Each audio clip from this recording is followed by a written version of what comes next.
Hey, this is Keith with How to Build Your Own Home, and I'm in a basement in a remodel that I've taken on. I don't do too many remodels, but I wanted to kind of show you a couple things. This is a production home. You can see out the window here a lot of growth taking place, a lot of builds out there. And where I live is a lot of growth, just a lot of growth taking place. And I see a lot of production builds, and I just wanted to talk to you about a couple of things. If you end up buying a production home that's built by a production builder, I would like to build a list of all the things you should request or all the things that you should watch for, and there are a lot, and I just wanted to give you a couple of those today.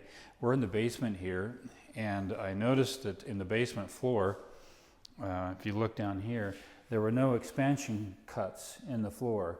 So the floor actually cracked in its natural place everywhere, and that was not controlled. So after the slab is poured on a production build, make sure you get expansion cuts within 24 hours cut, so you control that crack, control the separation of the concrete on the concrete floor.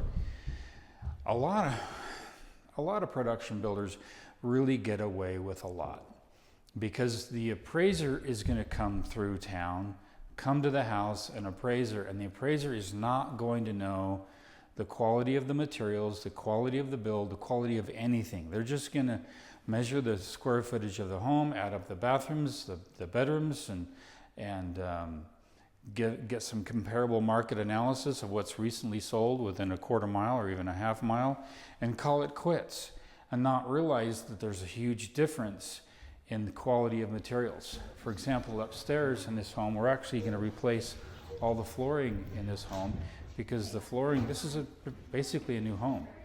The flooring was a glue down, roll down vinyl, as you see with the image I just gave you, and it's coming up everywhere upstairs in the home. And it wasn't really a good quality vinyl. Downstairs, of course, there's cracks in the concrete, and concrete's going to crack, but you can control it. You can say, okay, we're going to cut 3/4 of an inch here with a control crack, and we're going to control where that crack's going to be. The exterior wall here had some really bad insulation in it. It was not good. I want to show you outside here something that was also not something I'd recommend. Is they put the condenser unit outside on the south side here, and I was working here Friday night finishing up a few things, and the heat was just unbearable. We had 117-degree temperature, and the HVAC guy was here trying to wash out the condenser and cool it down, and it should have been on the north side of the house. Had it been on the north side of the house, it could have been a little more efficient. I always try to put my condenser on the shady side or the north side of the house for those that are building in North America. It just is a little bit of help for that condenser unit. Putting it right there where you have all that heat pounding down on it was not very good for that unit. We are going to do, this is a little recommendation I gave to my owners, my clients, is this concrete wall here. We chose not to frame that up and enclose it, because this becomes what's called an earth battery, basically. So whatever the temperature is, it absorbs that temperature, and it helps to maintain that temperature. And I wanted to keep that the way it is. So we're actually going to stucco this, put a nice gray coat over it, and then put a final coat over it. And a lot of people tend to frame that up right here and put a wall all the way across there, and then they insulate it.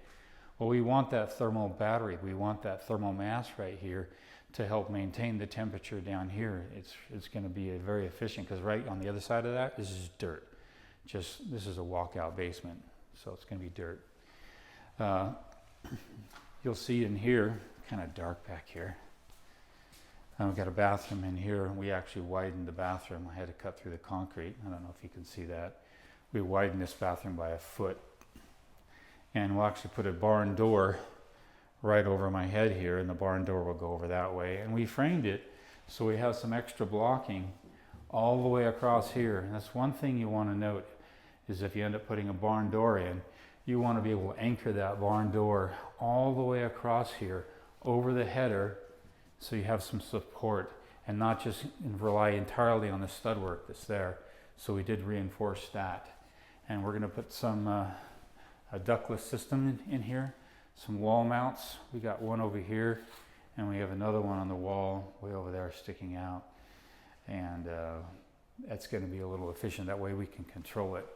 Right here, just some interesting things. In the event that this room here that I'm in can be sealed off as its own separate room, so we could have 2 bedrooms,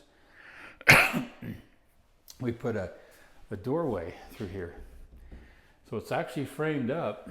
You can't see it, but right through there, if we cut that out, it's perfectly sized for a door that you can slap in and then suddenly create another bedroom down here. But right now this is going to be a mother-in-law suite, and she'll be able to have her own closet, her own bedroom, her own bathroom right in here. And again, here's the hallway that takes us out that way. And again, here's that wall that I was talking about. Again, we've got the door all framed, ready to go. And so if they need to create a second bedroom down the road, they can. So it maintains the value of the property. One thing you want to keep in mind is if you do want to increase the value of the property, a bedroom needs to have a closet. So we've got a situation in there where we can actually create a closet as well. And we'll have another unit up here, a wall mount. So we have a ductless system, a mini split system that's going to go out to a condenser on the north side of the house, and it will actually be able to control all the 3 different rooms down here, and they can all be a different temperature. So it's going to work out nice. We'll have a little kitchenette over here. If you are buying a production build, try to make sure you get your plumbing down below. It's really going to save, and we've got that all squared away right here. So I want to do a post on production builds sometime, and the next list right now I have a home site selection checklist on my homepage at howtobuildyourownhome.com, and I want to create another list on things to look for with production builds. I think that's going to help a lot of people. It's dusty down here.